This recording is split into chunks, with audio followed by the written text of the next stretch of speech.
It's time to step into the Coming Out Lounge, a cool, safe space to be true to your sexual self. With your host, Rick Clemens. Rick has helped hundreds of people come out of the closet, and now each week he's bringing you cool insights for loving and accepting yourself, boosting your self-confidence, and living a guilt-free, purpose-filled life on the other side of the closet doors. Cuddle up with yourself and get ready for heartwarming coming out stories, ideas for living authentically, and tips for being fully self-expressed. Now here's your host, Coming Out Coach Rick. Hello, Closet Busters. It's time once again to stop the closet dwelling and to step out, step up, and step into living your truth. And today we're going to honestly talk about the truth of not having to be perfect. Not having to have the perfect timing and the perfect things to say as you come through the closet doors. Because you know what? Perfection is this interesting pursuit of something that can just drive you absolutely mad until you realize, as Mary Poppins would say, you are just practically perfect in every way. And you are. You are truly perfect, divine, and whole. But you just might not realize it at this stage of the game. Today we're going to explore the pursuit of perfection, and we're going to really look at the ups and the downs, the challenges, the good and the bad and the ugly.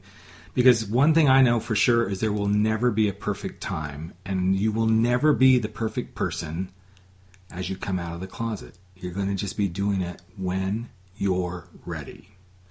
And when you're ready is when it will be the perfect time to be on the perfect path for your journey out of the closet and to be here on planet Earth.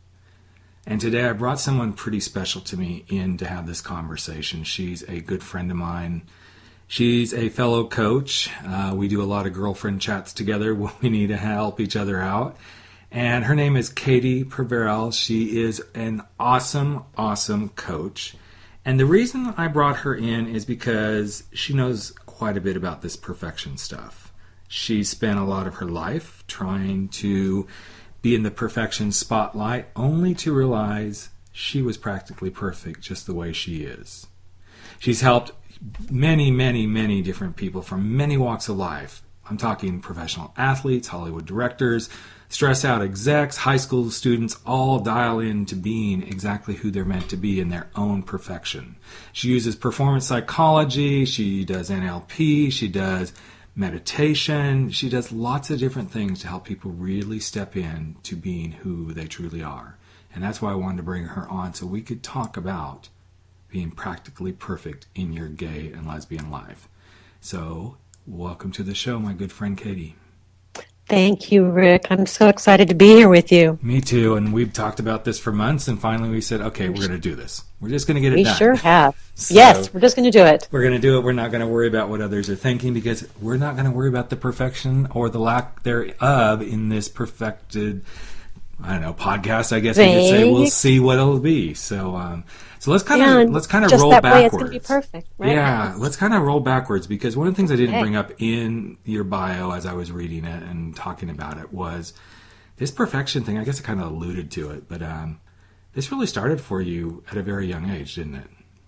Very much so. I started figure skating when I was 4 years old, and I ended up spending pretty much most of my childhood competitively figure skating and also really striving to be a straight-A student. Yep. And then I finished skating as I was a senior in high school and then went on to academics. And as I was coaching skating, I expected the same perfection of myself as a coach. And it's continued, and it's been a learning journey my whole life. Yeah, and I think that one of the things that I drew from your story as I started to get to know you and everything was there were so many parallels of trying to be somebody that you needed to be for other people and then trying to find your way to fit in the world as a figure skater and then as a coach and really trying to find all these different things that really were parallel paths to what most of us go through who are coming out of the closet. I mean, we're trying to find that way to fit in,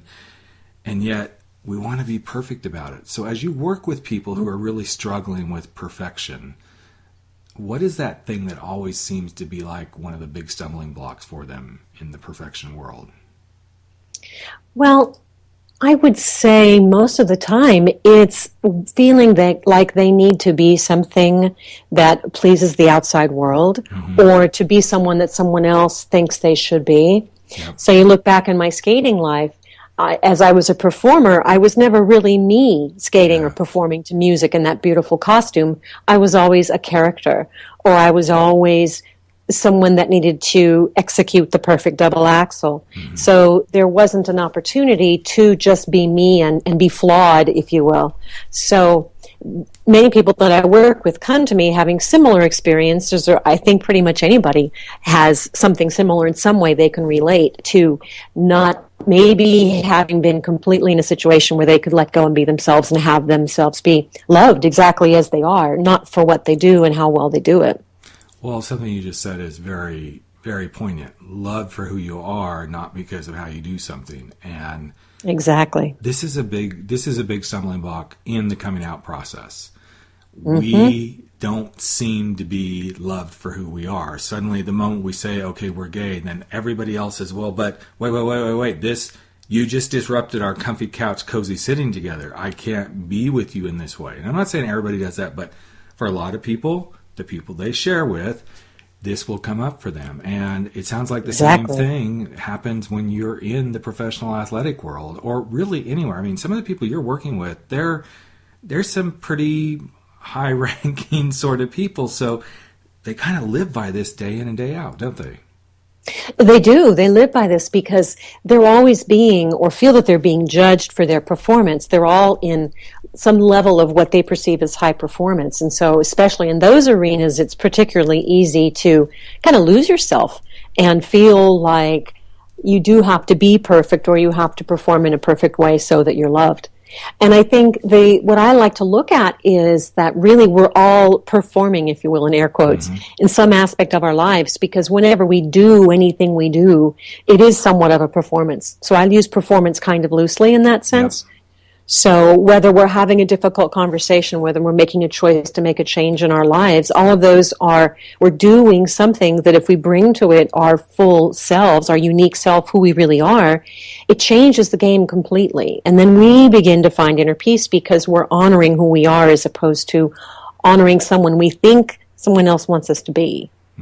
Absolutely. And, you and I had a conversation just a little bit earlier today about landing on some stuff in my business and really getting clear about, how would Rick actually say this? And it brought me forward to this conversation this afternoon because I thought, I'm going to bring this up somehow, some way, and I am bringing it up, that I was really striving for the perfect words that had to sound like what I wanted people to grab onto, yet it wasn't who I was. It was so not me. And I think each time I get in those corners, and it sounds like you too, when you're backed into that corner of not being someone that you are, you kind of got to stop and pause and remember, okay, I was here once before. This was just like when I was in the closet. This was just like when I was on the rink. This isn't who I was. And the more we can be who we are, the easier, and I hope everybody really hears this one, the more you can be who you are, the easier life will be. It may not be easy for those around you, but for you, it's going to become more and more easy because to be yourself is the easiest route to go in life. It absolutely is, because you really get to a point where not being yourself becomes more painful than taking the risk to be yourself. So you work with some, and I know you've talked about this with me, off air, so to speak, but a lot of people that you work with, they are just really fighting this, having to achieve for others. So when you're working with someone in that arena, because it's the same path. It's exactly the same path as somebody in the closet. Because we're hiding in the closet, pretending to be someone that everybody else in the world thinks we are. And then one day it doesn't work. So when you're working with that person that you can see that the problem that they're facing is, I'm not being who I am, kind of take me through something that you would begin to work with them on, because I think it'll apply greatly to the people who are listening to this podcast. Absolutely. I first like to hear from them. I like each of my clients to really, what we say, empty out, so that they have an opportunity with me as a compassionate, loving, non-judgmental listener to say anything they need to say. All right. And everything that comes out is I'm paying attention to the words they use. I'm paying attention to what their heart is really wanting to say. And I'm beginning to get a window into who that is, who that person is. So when you do have someone in your life, in your world, who can listen to you without judgment, ideally we'll begin to do that for ourselves, but first we learn to do it with someone else. Then you hear yourself talk and you hear who you really are, and that person mirrors it back to you. And I think that's probably the most important thing, first of all, is to have a place where you can empty out with someone who won't judge you, but will instead embrace you and say, I see you, I see your light, I see all of you. You're not, you might think you're hiding, but you're not. I see you, you're right there, and I love you exactly as you are, to create that space. And the seeing you, I want to make sure the listeners really get this. The seeing you is seeing you the way maybe you're not seeing yourself, but so that we as coaches or therapists or, whatever that work is that a lot of us do, helps you begin to see yourself in that light. And as you said, Katie, hoping that the work teaches you to start seeing yourself that way without judgment. I know in my own journey of coming out and then doing some work with some therapists and then doing some work with some coaches and finally, dedicating my life to being a coach and helping people see themselves in their most beautiful uniqueness. I've also learned how to do that for myself. I'm not perfect. I'm not perfect by any stretch of the imagination. But what I've learned is the imperfection is what makes me perfect. Absolutely. And it's helped me begin to see myself in both my imperfections and at times my perfectness. I mean, there are times that I go, yeah, I did that absolutely, positively perfect.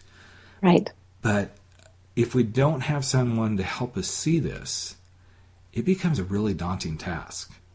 Because we're continuing to extend I need that person there to see me and this person here. But we're not talking about that. We're talking about being able to start to see yourself, your own beauty, your own absolute gorgeousness in you just as you are. So right. I'm going to kind of lean into some of the people. You've worked with some professional athletes on some professional athletic teams. And what's happened when they finally start to see themselves? What's some of the stuff you see happen for people when they go, okay, now I really can see me and I can really be me? What's the big shift? I see it obviously it's in different ways for different people. I think of specific clients when you ask me that question. So I think of some of the professional athletes I've worked with that aren't necessarily in sports where there's music and costume and theater, but where it's very alpha male, rough. And, I've had them say, I don't always want to be alpha male rough. It doesn't always feel right for me. And so recognizing that even if they chose to play that role when they were engaged in the sport, it shifted for them because then that was a choice. That was a choice they were making, but it became a role and not who they were. And they had identified with it before and they felt in conflict. Because even though they were behaving in that way, which sometimes was working for them, there were times when they could feel that they were in conflict because it really wasn't working and it wasn't. But once they got clear that they could choose that, right, but that it wasn't them, it made a complete difference. Yeah. And as you were talking, one of the things that came up for me is the extension of where we're going with this podcast today is around perfection. I think you can actually choose perfection or not choose it. And I think when we give ourselves the levity to not choose perfection, we actually step into being peacefully perfect in the way we're meant to be. I like that. Peacefully perfect. We've been write that down. Okay, there's our Oprah moment right there. Peacefully perfect. So, yep. So this thing that showed up, and I'll use one of my own personal experiences around this, is right in the midst of my coming out, I got laid off from my job. And I thought, okay, this is a sign. This is a sign that I'm supposed to be doing something else, which that's how I took it at first. And then as the months went by and things weren't coming along and I was struggling for money and, here I am newly divorced and have child and alimony to pay and all this sort of stuff going on. I was like, okay, this isn't working out the way I thought it would. I thought coming to be myself would be the perfect life that I was supposed to be pursuing. Yet when I got shaken down to my knees in the deepest of despairs during that time, what I discovered is what I was supposed to be perfectly aware of was a new way of being in life. I mean, I had gone from jet-setting executive to literally living unemployment check to unemployment check, wondering what I'm going to do to get enough money scraped together to pay child support and alimony. Mm-hmm. And that's when it really hit me. You're trying to be too perfect in the life that once was. It's time for you to step into being perfectly content in the life that it now is. That is. And it was a tough one. Mm-hmm. But I was a perfectionist at my core, and I think that's probably the moment everything really started to shift on my view of perfection. That life is never going to be perfect. There will be suffering, there will be joy, there will be happiness, there will be sadness. And in those parts of the journey, that's life being perfect. Mm-hmm. So that was a real pivotal moment for you. That was very pivotal. It was pivotal. It was scary, to say the least. But it was a moment where I started to see, and it took a couple of years beyond that for me to see how much I had put so much effort in to being perfect for everybody else. Yes. And I know right now there's got to be somebody that's listening to this who has had that exact thought. If I do this, if I come out of the closet, the perfect life that I've created will become complete shambles. Mm-hmm. And I guess my question to them, and then I'd love to have you weigh in on this, Katie, is if you don't step into this and be who you are, how perfect really is your life? Because you're just, as Katie said, you're just playing a role. You're just playing a character. So when you were in those roles, Katie, and I know a lot of us are athletic, but as you've come through other areas of life, there's got to have been times for you where you finally said, I can no longer play this perfect role. I've got to move forward. Absolutely. There were a few times. One in particular was when I was in high tech, and I was also in an important leadership position, and I didn't leave the job, but I had a moment of realizing, I thought to myself, I am a square peg in a round hole. Because I'm a dancer and a creative person and a coach and a linguist and all these things. But I was in high tech because I wanted to have a particular salary and I wanted to pursue what I felt was going to be a perfect life in Silicon Valley. Mm-hmm. And it shifted one day when I realized that I hadn't exercised, I wasn't feeling well, I was stressed out, I was snapping at people, and I'm a very gentle person. And so the shift in me was, okay, I don't know what's going to happen when I show up differently, but what I'm going to do is I am going to optimize where I am now. And so this sort of takes me to another aspect of this view of perfectionism, which is we can even take what we're doing to a place of excellence, a place of full self-expression. So I thought, I'm going to do the best I can being me at this job. And so I decided, I sort of created my own little group. They didn't report to me, but I made a group of people. We were working on a project together. And I interacted with them in the way that worked for me. We had group meetings. We loved on each other. We were very supportive and met our goals. And when the project came out, it was early. It was a translation. It was a whole software release. Mm-hmm. And the people on the project, they went and got Indian sweets for us. And there was just this sense of camaraderie and teamwork and friendship that hadn't been there before. So I had no idea what it was going to be like for me to sort of take that risk to just do it differently. Yep. Who knew what was happening in that room with the sweets, whatever. But we were building rapport. We were really getting to know each other. And so that was an experience for me of where I just did it differently, but I did it in my own form of excellence. Yeah.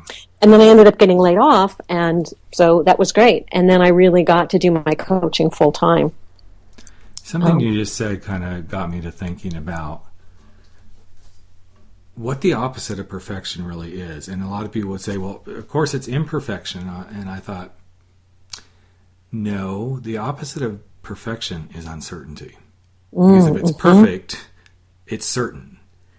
And my friend Jonathan Fields, and I know you know who he is, Katie. Know him too. Very well. His book Uncertainty was one of the best ones I've ever written. And now that I listen to his podcast, I interact with Jonathan on a somewhat regular basis. This uncertainty thing keeps showing up. It's like so much of life is we try to do these things because we have to be certain. We have to be perfect because that is a form of certainty. And it's a form of control. It's us needing to be in control and control our lives. Yeah. But at some point when you realize you can't control it anymore, something has to change. And there you are, like you said, you're in the corner, you're in the closet, and the pain of staying there is more painful, you realize, than the fear of maybe taking a step out. Well, and because doing the fear of different. taking the step out is into the uncertainty. I mean, I didn't know for sure. I didn't know for sure what would happen the moment I told my ex-wife I'm gay. I had some assumptions that, okay, we're going to probably go through a divorce, that there's going to be tears, that there's going to be anger, there's going to be some, I don't even like to call it hate, but definitely some deep-seated, dislikeful emotions. I don't know that she's ever hated me, but, in most cases, there's going to be a lot of heavy emotion. But all of that was around uncertainty. It wasn't about, and it wasn't about controlling anything. And I love that you brought up the control piece, because perfection really is about control. If it's perfect, then I put all the square pegs in the square holes and the round pegs in the round holes, and now it's perfect. This is what and I'm not going to be blindsided. No one's going to blindside me. That comes up a lot for people. If I'm in control, then no one can hurt me when I'm looking the other direction. But isn't that what it's all about anyway, is not getting hurt? Fear. Absolutely. If I'm perfect, then no one can hurt me, when in reality, perfection actually brings its own unseen, well, I'm not even sure they're unseen. Yeah, but unseen would probably be a good way to say it. Levels of hurt. I mean, I know as a imperfect human myself, there are times that I look at somebody that I think, oh, they're so perfect. I don't want to have anything to do with them because they're just, and I go off on this tangent around that. And then I go, really? How fun is that? It's not fun for them because, well, if I say something, it's not fun for them. But it's not fun for me because what I've just done is put separation between me and them. I'm actually signaling out to the universe, this is how I am and this is how I'm showing up right now. In fact, today I read something from another coach that I really enjoy, his daily doses of stuff. And he was talking about the jealousy and the fear and putting that stuff out there.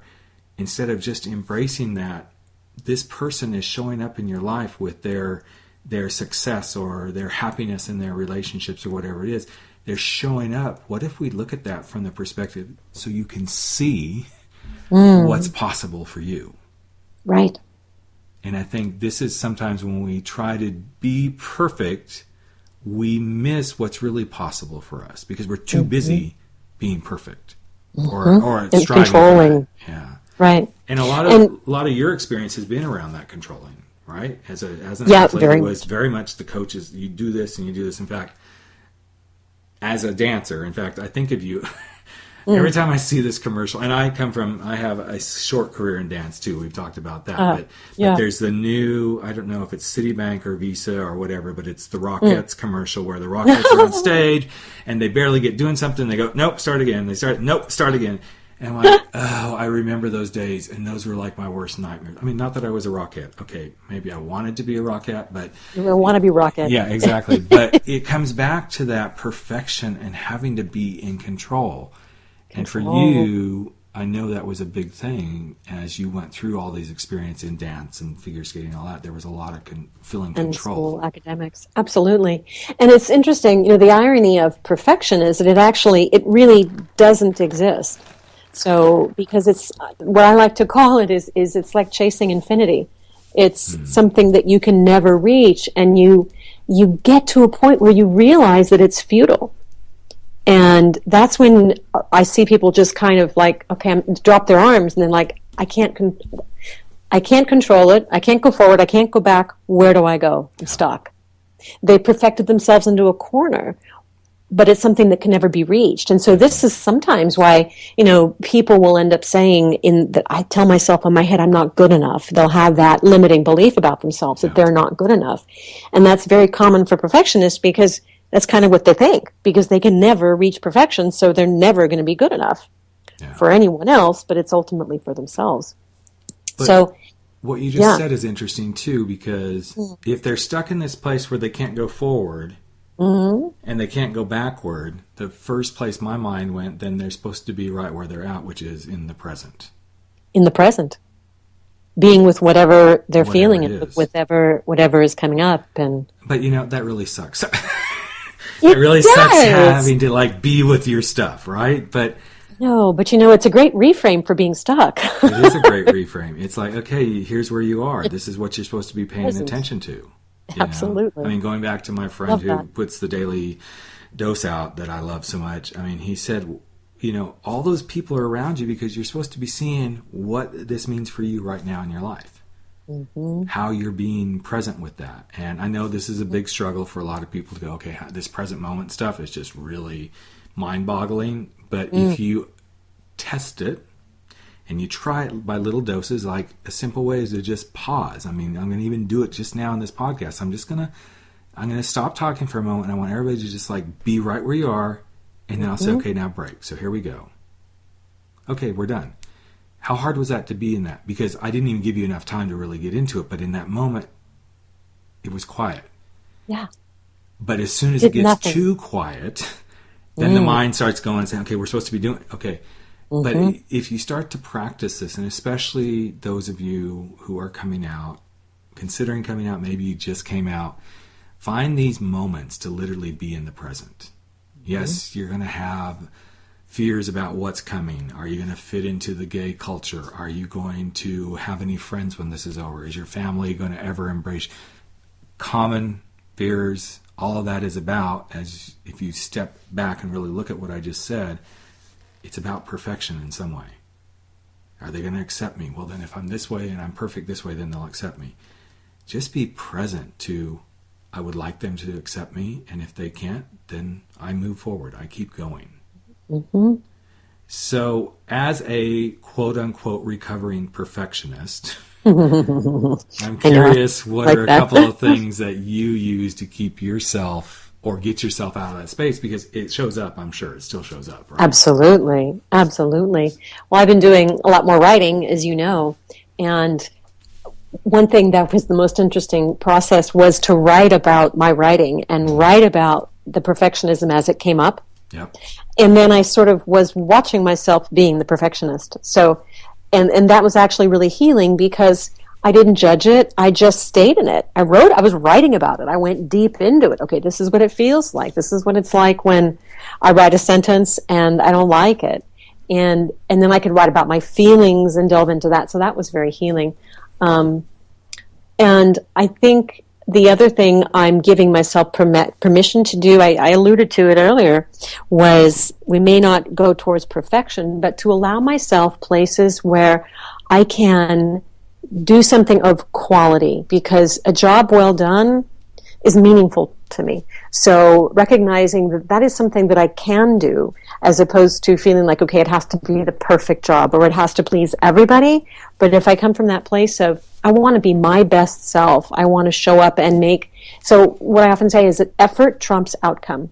I tell all my competitors this. So what's much more important than what place you get, or if you get that job, or whatever the endpoint is are you coming forward with your truest self and the best form of you that you can, without judgment? Nice. And that best form might be the most loving. It might simply be the most compassionate. If you're having a difficult conversation, can you keep your heart open and stay present with what comes up for everyone? So that's one of my big learnings, is it's okay to want to do something really well, as long as it doesn't, it's a slippery slope, because then it can kind of move into trying to be perfect. But it's okay to kind of ride that edge a little sometimes. And one of the things that just came up for me as you were going through your tips there, I love to watch yourself being the perfectionist, because in a way, my book, as you know, and as the listeners know, is coming out in February. And as I have gone through round one of, edits of the manuscript with my publishing team, I really watched myself being that person in that book for the first time. I mean, I read it numerous times as I was writing it. I read it a couple of times once the writing was done and made edits. But this time, I really began to see myself as that guy, as that cheating husband, as that lost young man who was coming to terms with his sexuality, as the guy who stepped over boundaries and dated guys that weren't even anything like someone I could ever imagine myself to be with.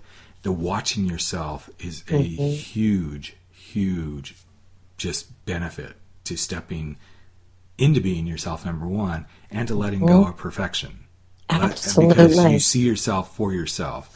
And the permission to do something of quality, and again, back to editing the book, I found myself getting very frustrated at times with the editing process.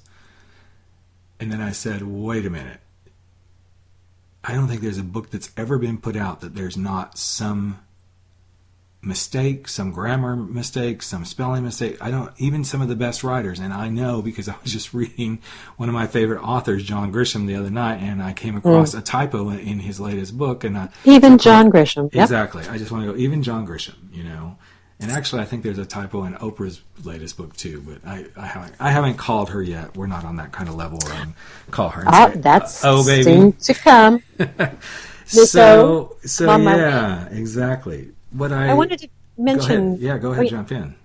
Yeah, one interesting thing. There is a concept of wabi-sabi. Do you know what that is? No, I've never heard that. It's really neat. It's I believe it's from the Japanese culture, but it's finding beauty in imperfection. So some people who really embrace the wabi-sabi of things will leave a rip in a shirt, or they will sing a note off key on purpose, as part of what they're doing to embrace that, the wabi-sabiness, that it's the beauty in imperfection. It's kind of a lovely concept that I love that. I know. Totally love that. It's beautiful. So as we get ready to wind up here, I'm glad you brought up that whole wabi-sabi thing, because it reminded me that the one thing I really want listeners to walk away from today is being gay is perfectly you. And I know that's a play on words, but being gay is perfectly you. If that's who you are, if you're gay, you're lesbian, you're bisexual, transgender, then you're perfectly being you. And that's who you're exactly meant to be. Now, there's going to be a lot of people who are going to probably be your naysayers, and there may be some people that turn their backs on you. But you're perfectly being you, and maybe them turning their backs on you is them perfectly being them. And I know that's even a bigger concept to try to grasp hold of. But when you put it in the light of perfection, to me, it's a beautiful light that shines the spotlight on everybody is imperfectly perfect. And I'll say that one more time. Everybody is imperfectly perfect, just as they are.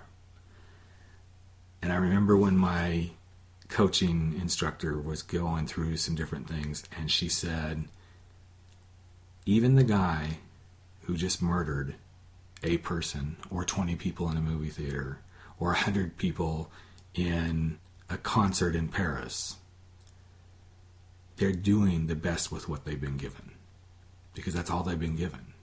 Doesn't say they were supposed to be worshipped for what they did, but they did the best with what they've been given. And sometimes I think this is where perfection gets in the way, is we don't think what we've been given is good enough. Exactly. But when we embrace what we've been given as good enough, and we allow ourselves to go for more, there's nothing wrong with pursuing the more, the better, whatever, but to realize even in the pursuit of more, we're doing the best with what we've been given. So we could go on and on. I know we could. I know. You and I could go for hours on this, and we probably should have some more.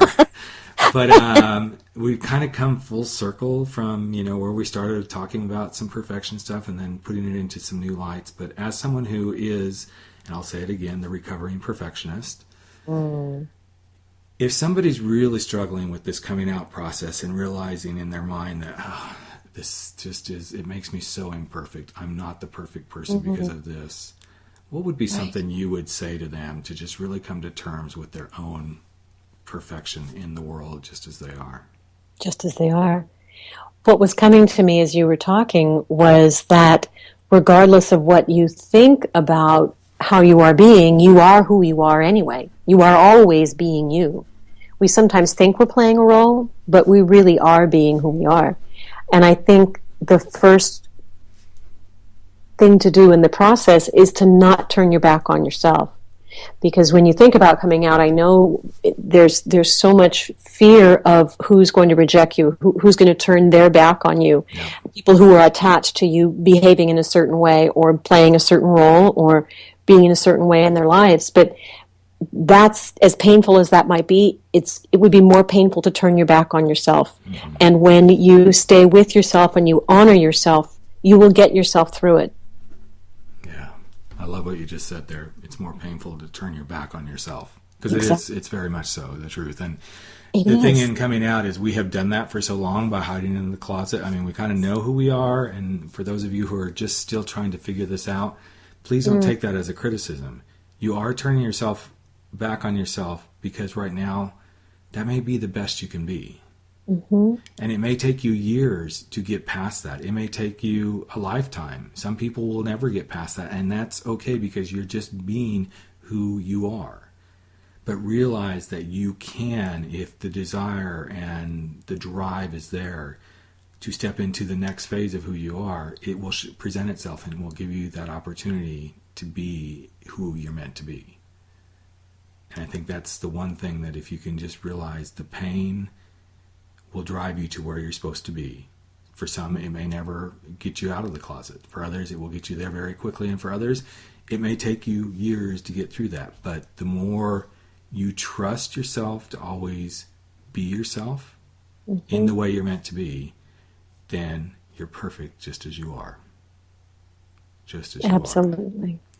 So I want to say thank you, dear sweet friend, for being with me today. Oh, it's my absolute pleasure. I think we'll so have wonderful to do this to again. Talk about this. Yeah, I think so. And I know you're working on a book too around all this perfectionist stuff, and I don't think we even have a working title yet, do we?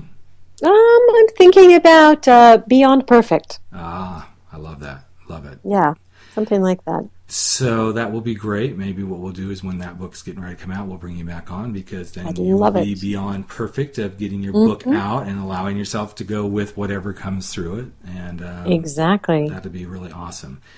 And I have to say, as we're wrapping things up here with Katie, if you would like to get a hold of Katie, talk to her more, learn more about what she does, where's the best website for somebody to reach out to you at, Katie? My website is Your Insight Edge. YOUR Insight Edge.com. Awesome. And we'll be putting up some links to where else you can find Katie on LinkedIn and things such as that. And I have to say, if you have perfectly enjoyed today's episode of the Coming Out Lounge, we always love to hear from listeners, especially if this is something that's really just resonating with you on a regular basis. The Coming Out Lounge is really helping you, supporting you. Maybe it's helping a friend, whoever it may be. If it's done something for you, a little bit of love over at iTunes, SoundCloud, Stitcher, wherever you're listening to us from, we would really greatly appreciate getting a little stroke and a rating and review there. Also, you can always catch up with me, the Coming Out Coach, on the Coming Out Coach Facebook page.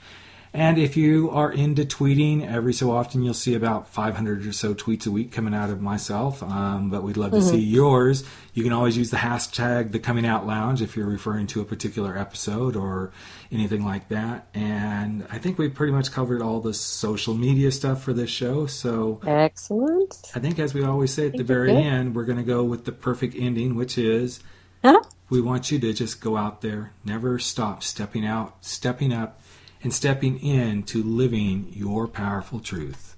I'm Rick Clemens, the Coming Out Coach. You've been listening to the Coming Out Lounge, and we will catch you in just another week. Take care, everyone, and have a blessed week. Bye-bye. You've just experienced the Coming Out Lounge. Go online to www.comingoutlounge.com to learn more, and tune in again next week for more stories and tips for being true to yourself.